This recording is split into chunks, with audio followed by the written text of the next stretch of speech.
Hello guys, good morning, magandang araw sa ating lahat. Ngayon ay mag-unboxing tayo ng ating in-order mula sa Shopee ng ating grass cutter. At tayo ay mag-assemble. Tuturo ko ito step by step. Ayan, ito na yung ating pinaka tubo ng ating grass cutter.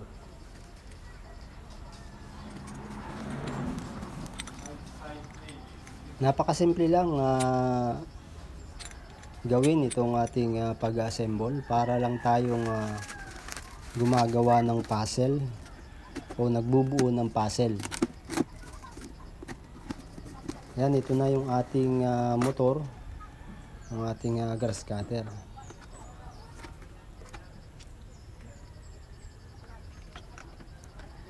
Yan nga pala, nais kong i-shoutout ang ating mga kaibigan. Si Dre TV Official, yan ang ating masugid na supporters sa ating channel. Dre TV Official, shoutout sa iyo. Kumusta?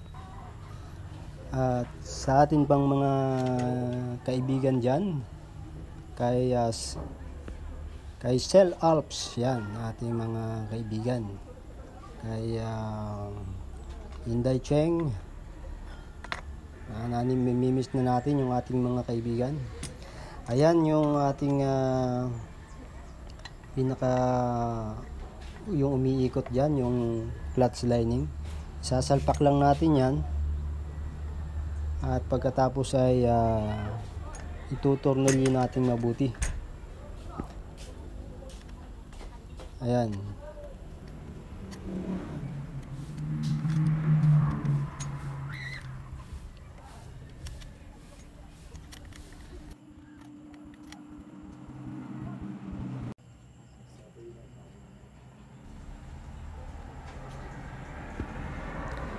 Ayan, ito naman yung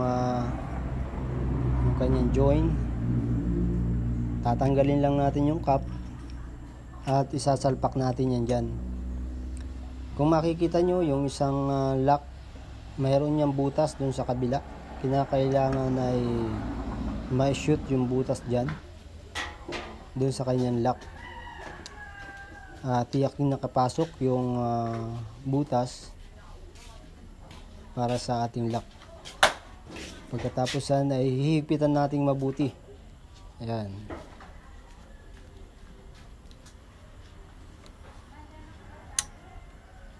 Ayan yung kanyang lock dun sa kanyang butas. Ito naman yung kanyang handle. Dapat tayo nakatayo yung kanyang handle. I-adjust ko pa yan. At ito naman yung kanyang safety guard para sa talsik ng mga bato-bato at damo. Ayan, yan yung ating pinaka safety guard.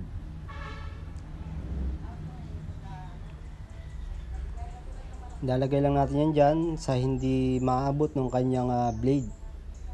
Kinakailangan ay tama lang yung distansya mula doon sa blade para hindi tamaan sa kanyang pag-ikot.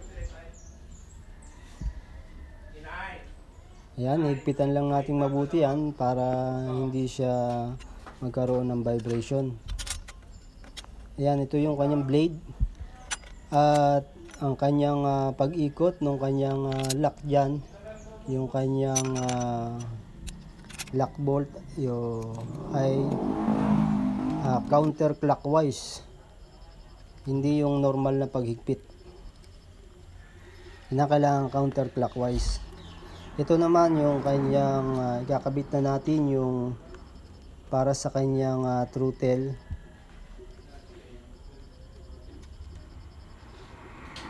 Ayan, susuot lang natin yan dyan doon sa kanyang para sa kanyang pag-revolution ng kanyang throttle.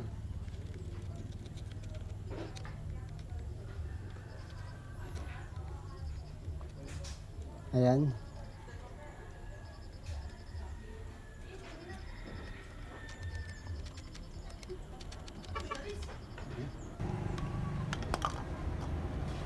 Yan, maglalagay na tayo ng gasolina. Ang inilagay ko dito ay special para madali siyang magsunog ng kanyang gas sa kanyang carburetor.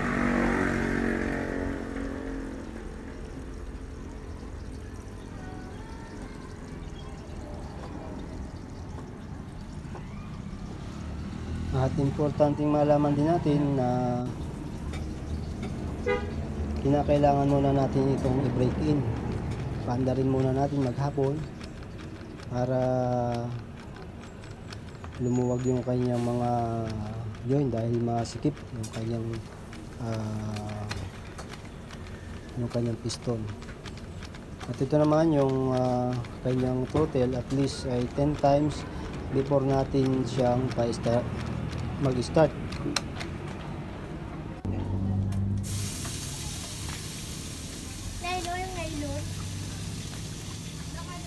Ayan, ginagawa ko dyan ay kinakailangang ipump muna yan para pumasok yung kanyang gasolina sa loob.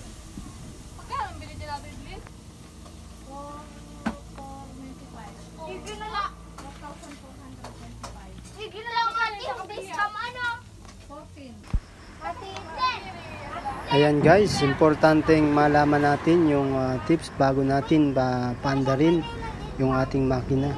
Kinakailangan natin munang ipump yung kanyang gasolina para pumasok siya ang gasolina sa kanyang carburetor.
Ayan, ito naman ay medyo mataas yung kanyang minor. Kaya kinakailangan natin i-adjust yung kanyang minor para bumaba yung kanyang minor.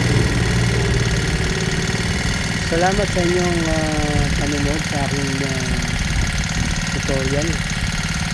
At sa mga hindi pa nakasubscribe, please subscribe to my channel and click the notification bell para lagi kang update sa aking susunod na mga video. Salamat!